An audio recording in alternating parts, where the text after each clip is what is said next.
Welcome back to Low Ballers, episode 7. This week brought to you by McDonald's. Ba-da-ba-ba. McDonald's is not a sponsor. Not yet.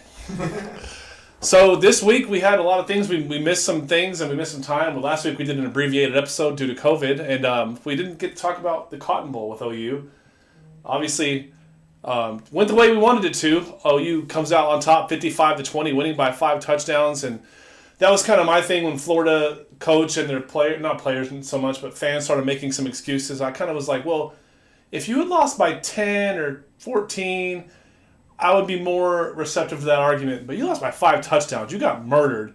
And it was 6 touchdowns before there was a garbage time to make it 5. So I don't want to hear that you're missing players. You just didn't show up. You weren't ready to play. And that's not on OU. That's on you. I don't think it mattered who they would have had. They may have got a couple extra points, but OU's offense was on fire. Yeah. And it wasn't close, and there's a lot of games during the bowl season that kind of caught me off guard. Yeah. Speaking of that, I can't believe Ohio State got pelted like that. They got ran out the house just as bad as Florida did. Yeah, I thought Alabama would win that game. I don't know that I thought they'd win it by that many points. No, man, it was over in the second quarter. Yeah. So, congratulations, Alabama, another national title. Does that make them 7? The 7 national championships? That's 6. 6 for Saban at Alabama. Yeah, that's all I care about. And he has 7, but one of them was at LSU. The guy has all the cheat codes. He's amazing. Yeah, I bet he murders it on Heisman level. I guarantee it. But he can't play Madden. So, let's talk about James Harden. James Harden today, breaking news, traded to the Brooklyn Nets. What are your thoughts on that? I think that's a hell of a trade, man. I think James Harden and Kevin Durant have wanted to play together since they played together here, and I'm excited to see what they can do. I think Kyrie's still a head case. I think Kevin Durant's still a head case, and I think James Harden is still a head case. But I feel like when you get that many nuts in the hospital, they're gonna overthrow, and they're gonna work well together. I think. I don't know who's gonna get the most shots up. I don't know how they're gonna play iso ball. I don't know how they're going to work it out. There's no way they're not the best team in the East right now. I don't know if they win the East yet, but they're definitely the best team in the East. What do you think about the haul that Houston got back for that trade? I mean, they got 4 first-rounders and some pick swaps. And they got Victor Oladipo. Yeah. I think Victor Oladipo's a great player. I think, I don't know how him and John Wall are going to work, but I hope it works well enough to where Houston doesn't get a top 4 pick, because if they get any other pick, then Oklahoma City gets their pick. So that's where. Do you get their pick or do you get to swap their pick? No, we get their pick this year, but not if it's a top 4. I think is what the way. Is. So if they get a top 4 pick, then we miss out. So if we get a top 4 pick, we get to keep our own pick. Yeah, so there you go. That's a plus right there. Hey, so our drink this week, we picked up this interesting. I thought it was a beer when I picked it up. That's what I get for not reading. But it's actually a cider. It's a pecan pie cider by Bishop Cider Company. And they are very specific on the can. They want you to stick it in your pie hole, and they want you to pronounce it pecan, not pecan. So. And it's gluten free. Gluten free. So. I don't know what gluten is, but. I mean, that's impossible. Who could possibly know that? So, other than that, we had NFL playoffs round 1, a great wild card weekend. For Browns fans, my Bears got. Yeah. Hey, I'll tell you what though, Nickelodeon. Not too bad, guys. Not too bad. I was pleasantly surprised with the SpongeBob and the slime cannons, and yeah, I watched the Nickelodeon version until they didn't show why our receiver got kicked out of the game. I didn't watch the Nickelodeon version. I saw it. It looked kind of fun. I mean, if you're a kid, I can see how that would be kind of a fun deal to watch. But I was a little bit confused because I thought Baker Mayfield was undraftable. Colin Cowherd. He didn't look undraftable this weekend. He hasn't looked undraftable for most of the season. Oh, yeah. You turn that hat backwards? I don't know if anybody's going to watch this show now. So. No, but, look, I'm talking about Baker a lot. Baker played well. I'm not going to say he didn't, but the Browns' offensive line, the Browns' defensive line won that game for us. It wasn't the skill players. The line of scrimmage on both sides just bullied the Steelers and dominated. And I cannot believe I watched the Pittsburgh Steelers throw the ball 68 times in a playoff game. That is just wild to think about. That game was over in the first quarter. And it's something I've talked about, I think, on this show before. I don't think Ben Roethlisberger is as done as people say. I just don't think you can ask him at this point in his career to throw the ball 68 times most of it underneath stuff, and expect to win a lot of games. I don't think any quarterback's going to win a lot of those games. And that's what I'm talking about Baker Mayfield. Yes, he played horrible last year. The coaching staff was dysfunctional. Now the coaching staff is grown-ups. And look what happens. A lot of it is the situation you're in. No, situation is hugely important. But, I mean, as long as you got the talent and you got the players around you, you're going to be successful. I don't think Patrick Mahomes would be Patrick Mahomes unless he was in Kansas City. Don't get me wrong. He'd still be a super stud. But speaking of situations, the Bears have opted to not change their situation. They're keeping the general manager, keeping Nagy. And how do you feel about that? I like Matt Nagy, man. I feel I knew what we had before Matt Nagy, and we made playoffs twice, and we didn't make playoffs at all. I was a Lovie Smith fan. I couldn't believe we got rid of him after he won 12 games. I was super disappointed we did. And then I tried to be a Mark Trestman fan, and he was awful. And Nagy's head and shoulders above. He hasn't had a losing record yet.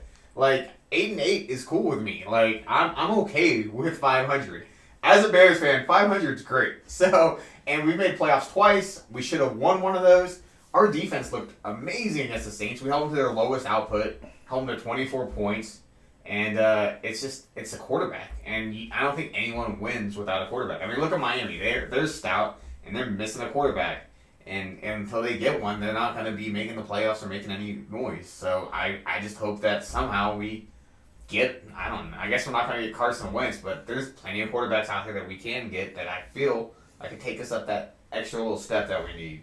I do feel like there's something to be said for sticking with what you got. I think that sends a better signal as far as there's not an instability factor. I think the culture of football these days is teams are too quick to move on, and I don't think that's time. I agree with you. I don't think it's time for the Bears to do that yet.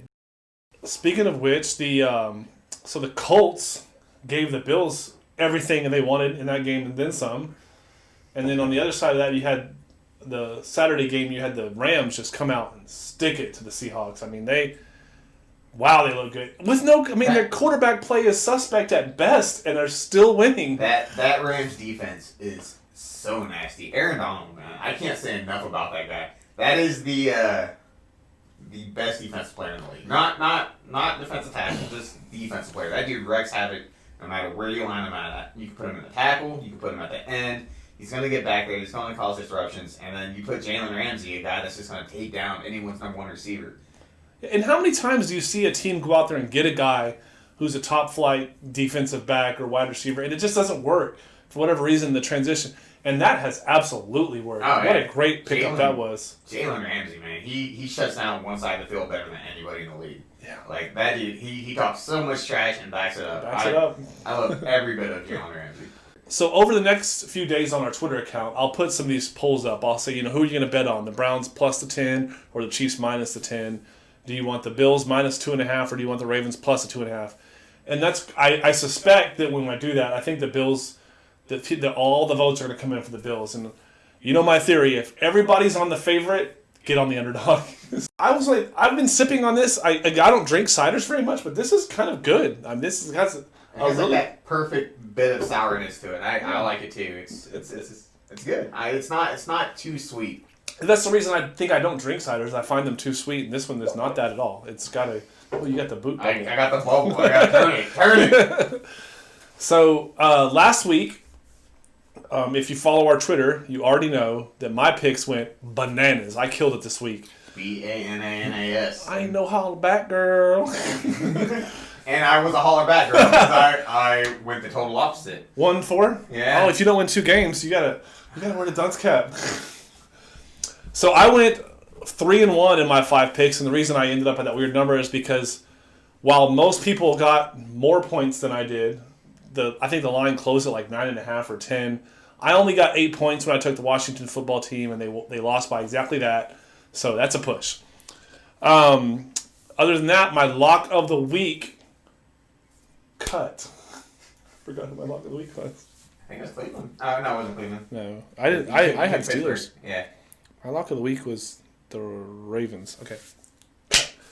So my lock of the week was the Ravens, and that did not look good to start out. They were down 10-0 before you could blink, but that was about the last good thing that happened to the Titans, and the Ravens came back and won that.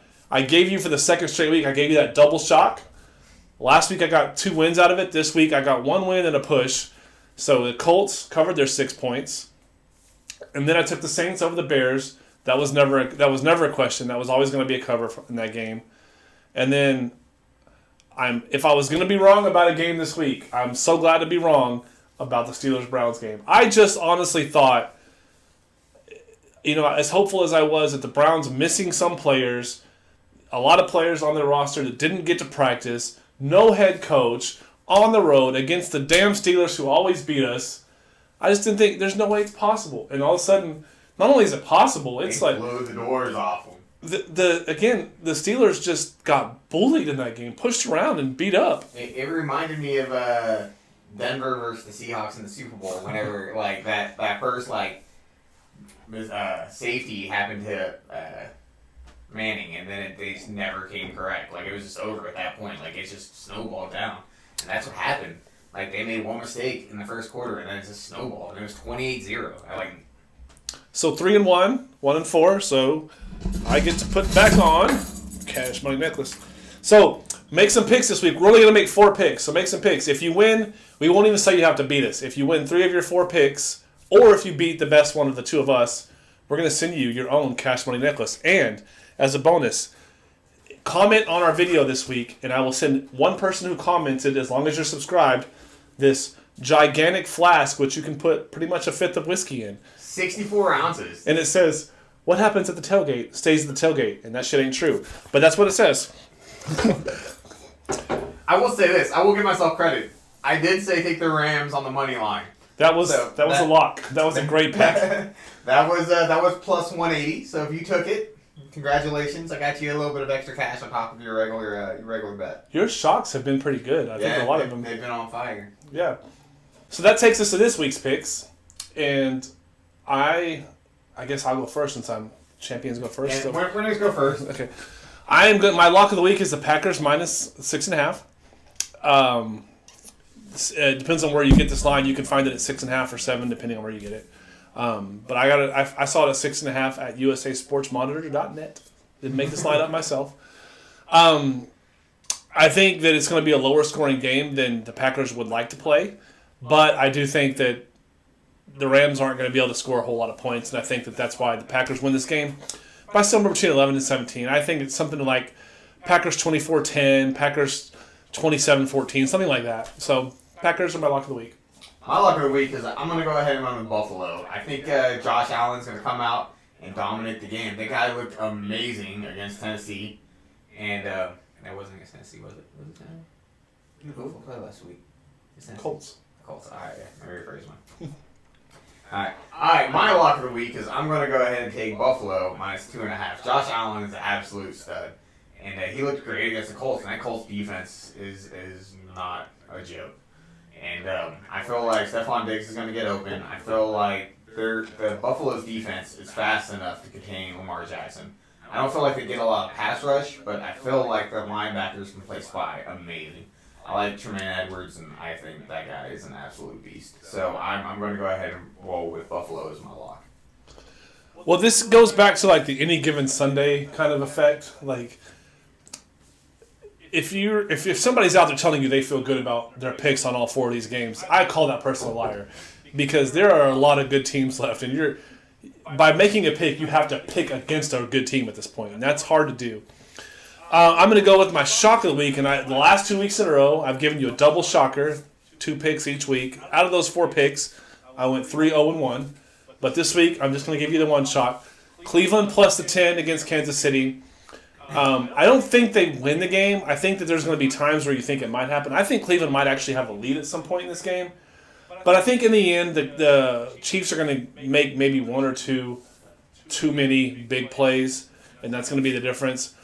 But I can see it as something like 27-21, 27-24, something like that, Kansas City. But I don't think it's going to be 10 points, and that's why I'm taking Cleveland plus the 10. I'll give you my shock. I'm going to go ahead and give you that Tampa Bay money line. And I think you can get that for like plus 160 right now. I think Tampa Bay is a 3-point favorite, and I have no idea why, because they've got smashed out twice by New Orleans. And anytime that something looks that funny, Vegas usually knows something. I know it's impossible, or it's really hard to beat a team 3 times in a row, especially a Tom Brady-led team. That guy hates to lose, and I can't imagine him wanting to lose 3 times to the same team. So, and I don't know, Antonio Brown looks like he's finally clicking with him, and Mike Evans seems to be healthy, and I just, man, that offense has so many weapons, and I feel like they're finally going to get the win against the Saints. Okay, so I owe 2 more picks, and I want to preface this by saying I have given you the 2 picks I feel great about already. These last 2 picks, it's like, well, I've got 4 games I got to pick, so I took the opposite side of that. I took the Saints minus the 3, and I think that the reason the line got so closer is something you alluded to. Antonio Brown has looked much more a part of this offense, and now you have, I think Mike Evans is kind of their volume, big play guy, but now all of a sudden you got Antonio Brown to deal with. Chris Godwin is playing not as great as he was, but that's been offset by Antonio Brown. The reason I took Washington against Tampa Bay last week is because I felt like Washington had a great pass rush, and that anytime you can force Tom Brady to move his feet a little bit, that's going to create. I didn't think Washington was going to win the game, but I thought, just like what happened, I thought they'd keep it close. This week, I'm picking the Saints because I just really like the Saints. I like Michael Thomas. I mean, the big knock on Michael Thomas, they call him Slant Boy, and I'm like, I don't care how you get it. If you get 140-something catches, I don't give a damn what you did. Like, if you ran a slant 144 times and nobody could stop it, I'd run the same damn route too. So he's healthy. I think Kamara's healthy. It's just tough, man. This is a tough game with 2 really good teams, and there's a reason it's only a 3-point spread, and that's because they're some really good teams. I think this is one of those, if it was in Tampa Bay, I would pick Tampa, but since it's in New Orleans, I'm picking New Orleans. So it's arbitrary at this point, I know, because there's not that many fans in the stands, but that's what I'm going with. So in my last pick of the week, I'm going to take, who have I given you already? Oh, the Ravens, plus the 2.5 against the Bills. Going opposite. I don't feel great about this one either. The reasoning behind this is that I feel like the Ravens had a bad few weeks, and people forgot how good they were. But that being said, I have not forgotten how good the Bills are. But I can't come up here and pick 4 favorites. So some underdog's going to have to win the game. So that's kind of who I'm going with. I think the Ravens are a really good team. I think they make just enough plays. Buffalo has been really good at times, and they've been beatable at times. I say beatable because they haven't really been beat. Yeah. But there's been times they look like they could have been beat, but they weren't. That there is credit there to be had. But I'm going to go with Ravens. So my picks, Packers, Ravens, Browns, Saints. That's not bad. I'm going to go ahead and take the Rams. I'm going opposite of you on that one. I feel like Aaron Donald can make Aaron Rodgers move off his spot. I feel like Devontae Adams can get locked up. I mean, we've seen Jalen Ramsey lock up the best receivers in the league, and Devontae Adams might be the best receiver in the league right now. So that's going to be a fun matchup to watch, but I think Jalen Ramsey's just a big beast of a cornerback. I feel like he can kind of move him around. I also just hate the Packers with all my heart. So it might be a little bit of that, but I'm going to go and take I actually got 7 points is what I saw that. I'll take 6.5 or 7. I think it's a 3-point game. Both of those lines are out there, so if you saw it at 7, take it at 7. And on top of that, I feel like the Rams have the better coach. I still think he's the best coach in the league. He's one of them. Sean McVay is just young, good looking, and wins all the time. So I'm going to take Sean McVay against Green Bay all day. And then, because it rhymes. And then I'm actually going to agree with you on one pick. I'm taking Cleveland plus the 10. It's me and him finally agree on one. I'm going to say 10 points is too many points. I feel like Cleveland's filling themselves right now. Kansas City hasn't beat anybody by more than 7 in the last few weeks. Last year, whenever they were running through everybody, they weren't blowing anybody out. I mean, Tennessee could have beat them last year. So I know it's a new year. I don't think their team is as good as it was then. And I don't think Cleveland wins this game, but I definitely think they hold it within 10. And like I said, that running game is going to keep Patrick Mahomes off the field. So they're going to pound the rock, get some points, and it's going to be a pretty close game. I think it's a 7-point game. That's kind of where I'm leaning at. So what a interesting thing. There's 8 teams left. So 32 teams in the league, 24 are done. There's 8 teams left. 3 of them, the Buccaneers, the Saints, and the Rodgers, have not just veteran quarterbacks, but veteran quarterbacks. Plus 40. And then the Chiefs have a Super Bowl winning quarterback already. Young gun. Yeah, and then you got Bills with Josh Allen, Browns with Baker Mayfield, the Rams with, I don't even know who they're going to start at quarterback. Will it be Goff with his broken thumb, or who knows?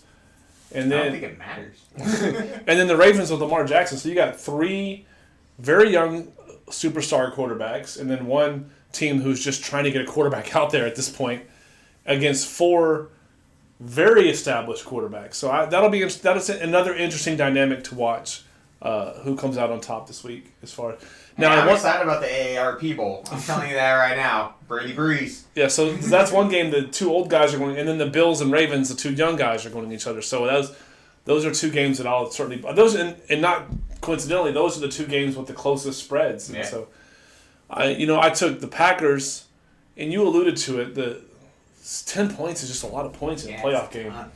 But I took the Packers and minus 6.5. And that's also a lot of points. I think the Packers are clearly the better team. But he took the Rams plus 7. But that not necessarily a bad pick. It's a lot of points. And it's a playoff team who's already won a playoff game. So. Defense wins championships. But not when you're going against Aaron. Hey, it's been a long time since he's been to the Super Bowl. I'm just throwing that out there. He's only made it twice. He's only won it once. He's only won it once. He's been in the league for a while with some pretty stacked teams. I will say this. The year he won it is one of the more impressive playoff runs I've ever seen by an individual player. It's up there to me with Dirk Nowitzki, the year that the Mavericks won the title. I mean, it was one of those, they beat the Thunder that year, and I was just as a Thunder fan, I was like, well, you can't, it's not fair because they have Dirk.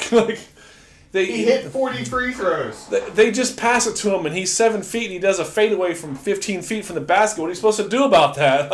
I'd have put a guy named Kevin Durant on him. I don't know. So, it's going to be interesting to see this shakes out. There's a lot of great players, great quarterbacks left. The Rams don't necessarily have a great quarterback. They have the other side of it, which is a great defense. So it'll be interesting to see who comes out on top. I can't wait to talk about next week what's actually happening. It's going to be a good week of football. Next week we'll be previewing the AFC and NFC championship games, and that is crazy to me to talk about. I think earlier in the year I picked the Chiefs and Packers to play for this, so still got a chance. So I hope I'm wrong, by the way. I hope that the Chiefs go down in flames this week, but realistically speaking... I think I picked the Chiefs in Tampa Bay, so I still have a chance. They do have my homeboy. So, what a great week. I can't say enough. I'm excited to watch these games. I'm excited to come back and talk about them. So, until then, cheers.